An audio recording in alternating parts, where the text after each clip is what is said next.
Raúl, bienvenido. Gracias Muchas por gracias. aceptar la invitación. Gracias por preparar alumnos en la licenciatura en música.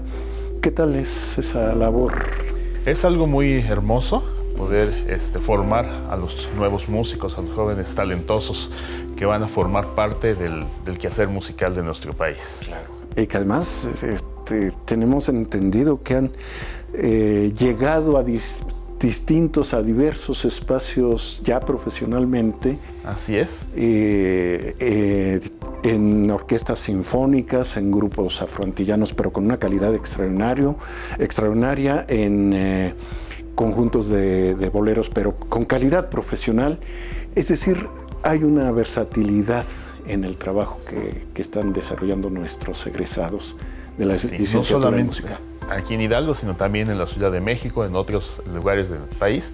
Y hemos tenido la oportunidad de tener egresados que han también tenido la oportunidad de ir a estudiar y a trabajar en algunos casos por temporadas en el extranjero.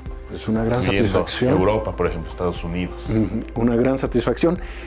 Raúl Cortés, tú estudiaste la licenciatura, maestría y doctorado en música. Cuéntanos un poco de tu formación académica.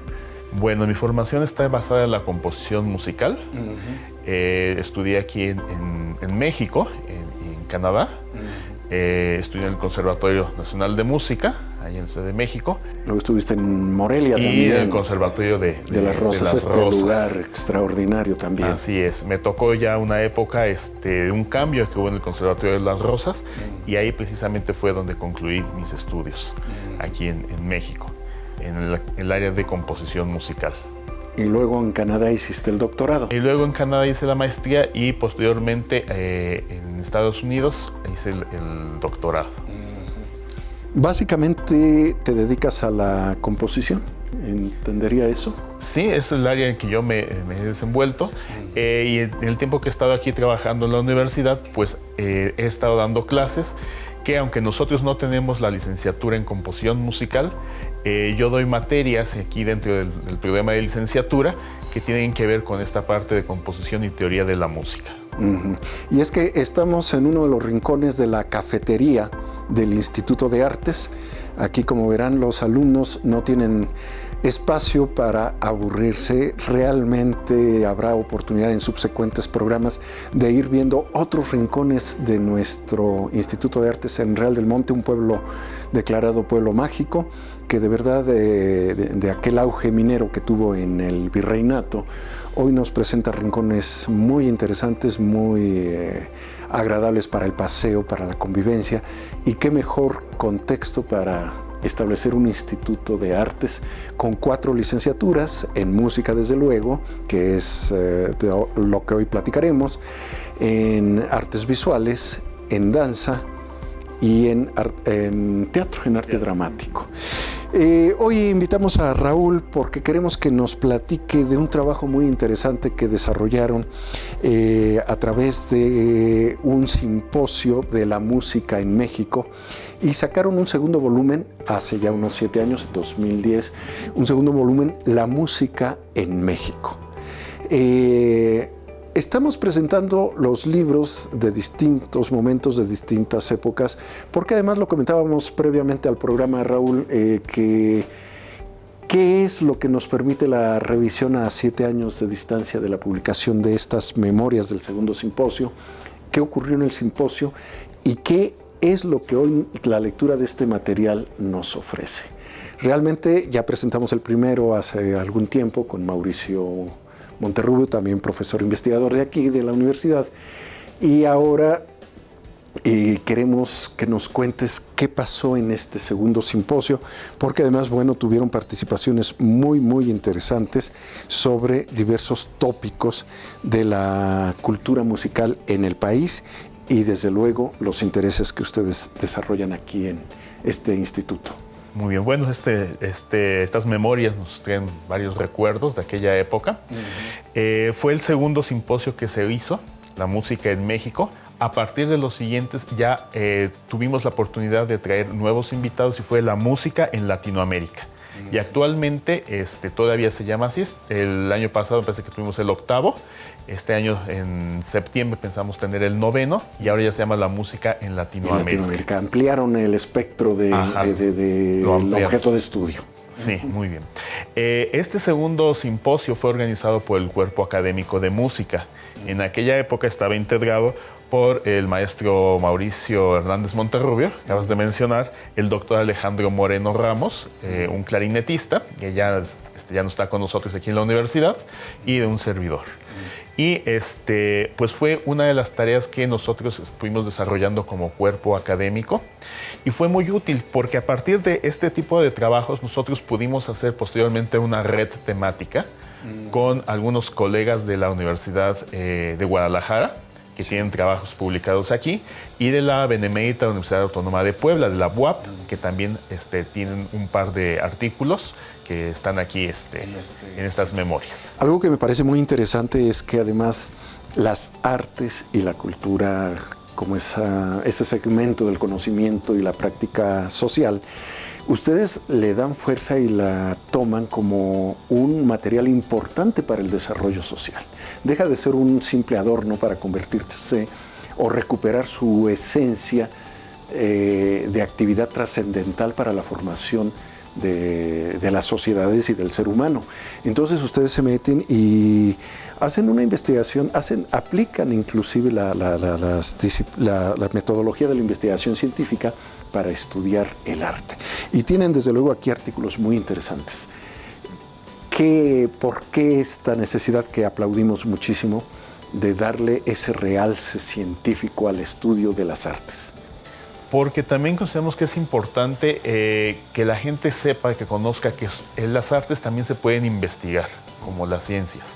En música existe una disciplina llamada la musicología y otra llamada la etnomusicología, que se enfocan específicamente a estudiar el fenómeno de la música. También en algunas escuelas se estudia lo que es la teoría musical, que más específico a cómo está hecha la música. La musicología también abarca, por ejemplo, cuestiones sociales, cuestiones de rescate de partituras. Que ustedes han trabajado mucho de eso también. Ajá, pues es una de nuestras líneas de investigación. Sí, efectivamente, recuperar piezas por allí perdidas, inclusive en archivos parroquiales, en casas particulares. Eso me parece una labor interesantísima. Así hemos tenido la fortuna de aquí en la Iglesia de Real del Monte, en la iglesia de la Señora del Rosario. Hay algunas partituras que hemos podido investigar, algunas piezas para piano de un autor que es de aquí de Real del Monte y también unas variaciones para clarinete y orquesta que en su momento fueron ya grabadas por el doctor Alejandro Moreno y fue una colaboración con la Universidad de Guadalajara, con una orquesta de cuerdas que ellos tienen y esperamos en este año ya poder sacar el disco de esa grabación que se hizo. Pues esperamos además que este programa sirva para que nos compartan ese material riquísimo definitivamente. ¿Qué implica como satisfacción recuperar estas piezas perdidas en archivos que ya la gente no tomaba tanto en cuenta? Pues es emocionante porque muchas veces no sabemos quiénes eran estas personas. Encontramos la música y vemos un nombre y a partir de ahí empezamos a investigar quiénes eran estas personas, quién era este autor. Y pues es también muy gratificante poder ver cómo era la música escrita originalmente a tinta, algunas partes ya muy borrosas, y que se puedan volver a escuchar. No solamente la música que hemos visto en ediciones profesionales, sino esta música más cercana a nosotros. Que además ha sido esto del rescate de algunas piezas. Los azares de la vida nos cuentan por allí, creo que el canon de Pachelbel fue encontrado así en un archivo viejo, me parece que hasta en el envoltorio de una pescadería, por ahí aparece, ahí se cuenta esa anécdota. Pero desde luego, si usted encuentra un papel pautado por allí extraviado, no deje de darlo a conocer a los estudiosos de la música. Hoy tenemos la fortuna de que en todo el país se está valorando muchísimo el trabajo profesional del artista. Y en eso, bueno, pues aquí tenemos una escuela con esa vocación. ¿Ha crecido esta escuela, Raúl? Bastante. Y estamos contentos de que así sea. Y ha crecido mucho, desde luego, también en el caso de ustedes en música. ¿Qué están exigiendo los alumnos ahora? Bueno, ya desde hace tiempo tenemos un rediseño que ha sido muy importante porque entonces nos permite potencializar las habilidades de nuestros alumnos. Podemos agregar nuevas materias de temas que están más a lo que es el día de hoy para que puedan desenvolverse profesionalmente en los mercados laborales en los que ellos van a tener que ingresar. Y la pregunta no es tan ociosa porque el índice habla de las bandas de música en México, habla de los quintetos mexicanos para clarinete y cuarteto de cuerdas, sonoridades en las vanguardias de los años 20 en México, la poesía y la música de Francisco Villegas, Entre el cielo y el mar, que entiendo que es la valoración de compositores por allí poco conocidos, cosa que me agrada. Exerasis musical en Orígenes de Sergio Campo, otro autor valorado. Las lesiones de mano más frecuentes entre los pianistas en México. Interesante abordar estos temas porque efectivamente nuestros músicos también padecen los riesgos de las enfermedades profesionales y hay que tener prevención. Y ese artículo en particular fue escrito por un compañero de nosotros, que ahora forma parte del cuerpo académico, el maestro Luis Antonio Santillán Varela. Interesante. Música para preescolar, interesante también todo, desde luego, pero esto porque, bueno, el gusto debe cultivarse desde corta edad. Seguramente allí será un semillero de futuros estudiantes de aquí. Y la pregunta era porque Raúl, junto con Alejandro Moreno y Mauricio Hernández, escriben un artículo que se llama Las escuelas de educación musical en Hidalgo. Y dentro de esas, desde luego, la licenciatura que se imparte aquí. Y te vamos a preguntar por eso. Pero volvemos enseguida, Raúl. Vamos a ir a un corte promocional y regresamos enseguida a Editorialmente para que nos cuentes, entre este artículo que escribieron hace 10 años y hoy, ¿cuál es tu perspectiva? Muy bien. Volvemos enseguida.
de la licenciatura en Enfermería del Instituto de Ciencias de la Salud. En este momento nos encontramos en Kansas City, Missouri, Estados Unidos, realizando nuestro servicio social en el Centro Médico de la Universidad de Kansas, a través del programa Juntos for Advancing Latino Health. Kansas es una ciudad muy conocida por el número de fuentes que posee. Y a nuestras espaldas tenemos la estación de tren que fue construida en 1911. Tú como nosotras, lánzate de movilidad.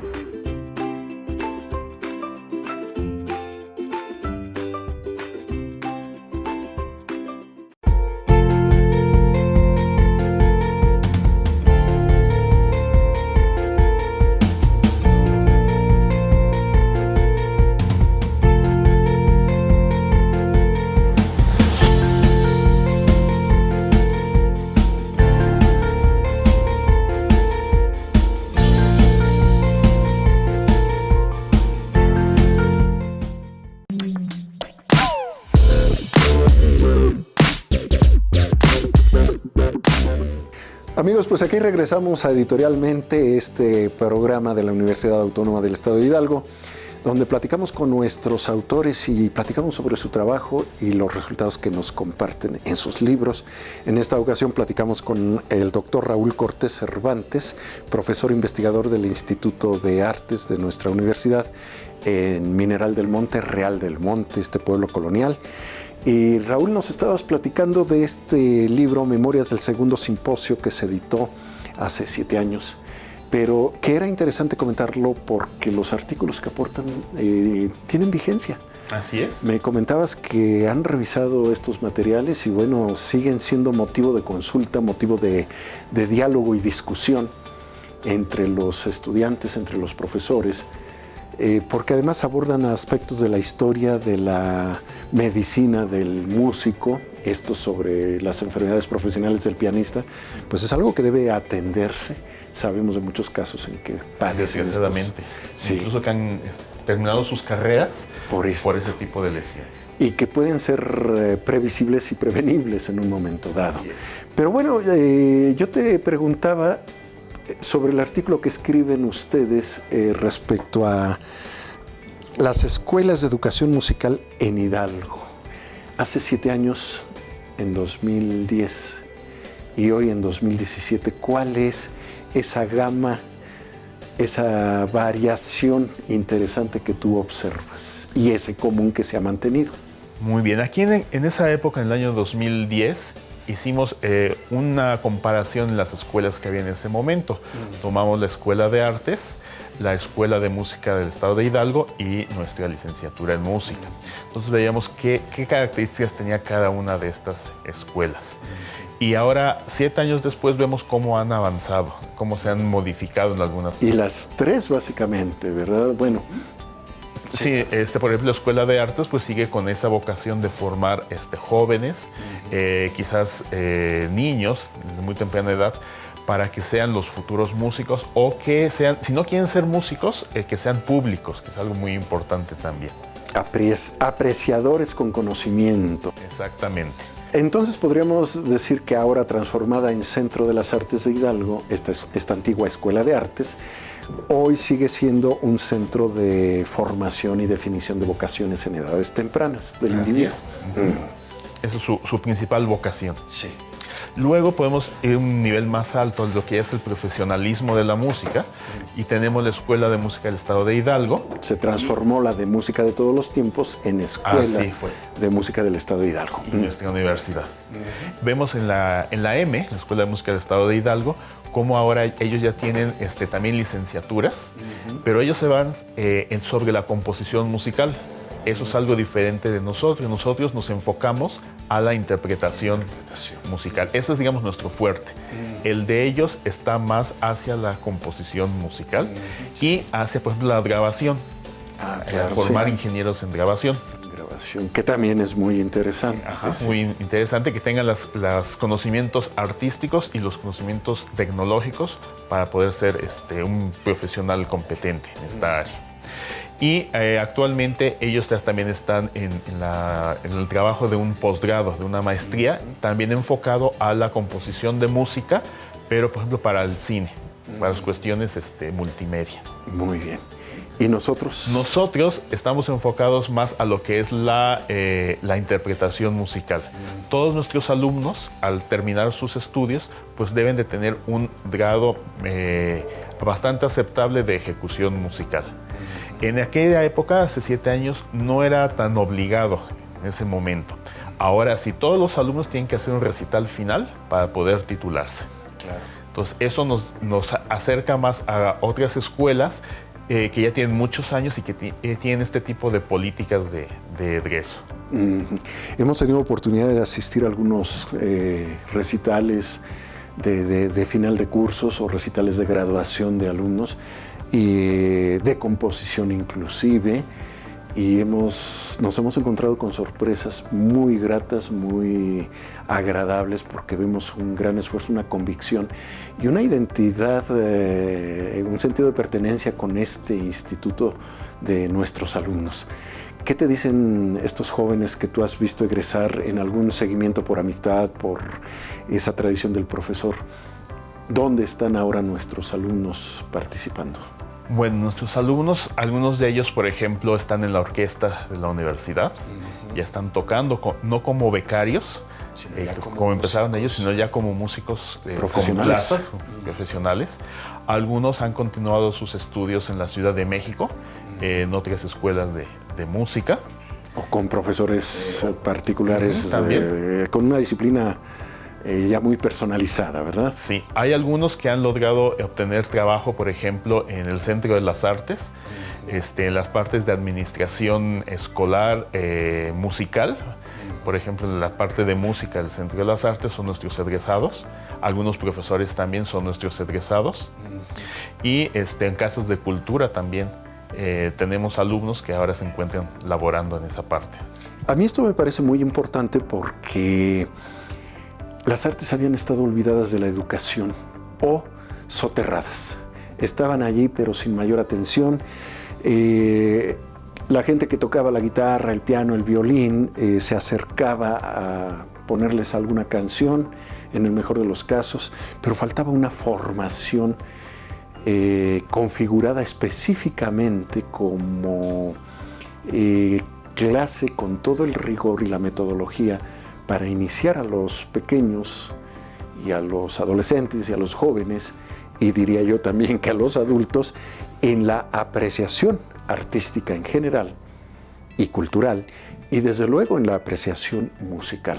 Hoy yo creo que todas estas generaciones, por fortuna, van a cumplir en mucho con esa carencia. Está llegando gente profesional, formada por ustedes en estos centros, a cubrir esa deuda nacional. Así es, porque también parte de nuestra formación que les damos a los alumnos es en el área de educación musical. No solamente que sean capaces de tocar un instrumento, como ya lo vimos con Arturo, sino que también tengan las bases metodológicas para poder ser maestros de calidad en diferentes niveles educativos. Además, yo creo que es muy importante que todo universitario alguna vez en su vida dé clases. Así es. ¿Qué implica que haya un buen maestro de música frente a un grupo? En primer lugar, que les dé el gusto por la música. Sobre todo en niveles donde a lo mejor no todos los alumnos van a dedicarse a ser músicos profesionales, pero por lo menos que les guste la música. Y ya en el peor de los casos, que no odien la música. ¿Sí? Entonces, que sí se sientan atraídos hacia ella, que vean este mundo maravilloso que es la música, una forma de expresarse que les puede llevar a muchos lugares. Y que desde luego esto lo pueden ustedes ampliar más, porque aquí tienen ustedes un artículo de música para preescolar, cantos y juegos, precisamente de la autoría de Yolot Reyes Moreno, la coordinadora de la licenciatura aquí. Y con esto lo que quiero ilustrar es que lo que estamos platicando está vertido en este libro. Mucho de ello lo encontramos en estas memorias del segundo simposio, La música en México, volumen 2. Y bueno, veo aquí además otros artículos que me parecen muy atractivos. Las bandas de música en México, que también han sido un espacio interesante para la promoción del buen gusto. No estamos hablando de que solo la música clásica, sinfónica, académica sea la música de calidad. cualquier música, la popular, que tenga calidad. Reconocer la calidad en música no es fácil. No, pero sí se debe de buscar que tenga esa calidad, que sea de acuerdo al estilo que se va a ejecutar, que sea bien ejecutada, bien leída, bien solfeada, bien tocada. Eso es lo que se debe de buscar. Me llamó la atención el artículo de las bandas de música en México, del maestro Otilio Acevedo Arroyo. Ajá, y no sé si te suena el nombre. Sí, claro, tío de nuestro compañero Otilio Acevedo. Su padre, señor padre. Su padre.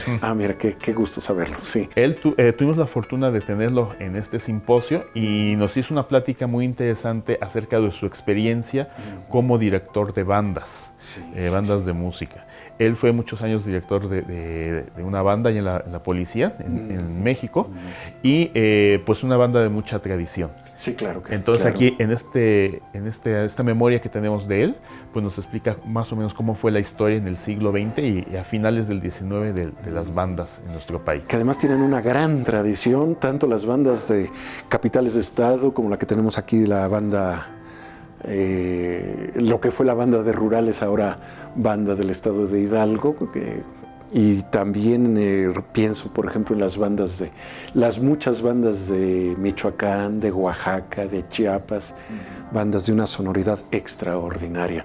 Y bueno, como esto podemos encontrar muchos materiales. ¿Por qué nos recomiendas que la gente se acerque a leer estas memorias del segundo simposio, La música en México?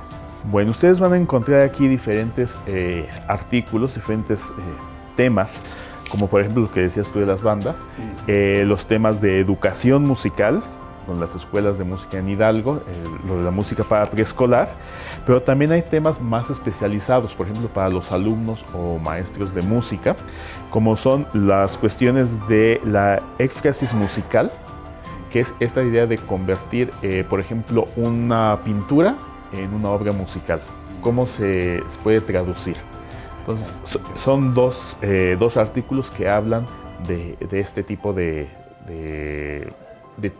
técnica. De transformación artística. Exactamente. Interesantísimo. Esto, digamos, sean un poco de un lenguaje más técnico, pero de todas maneras, para el estudioso de la música puede ser de interés. Claro que sí.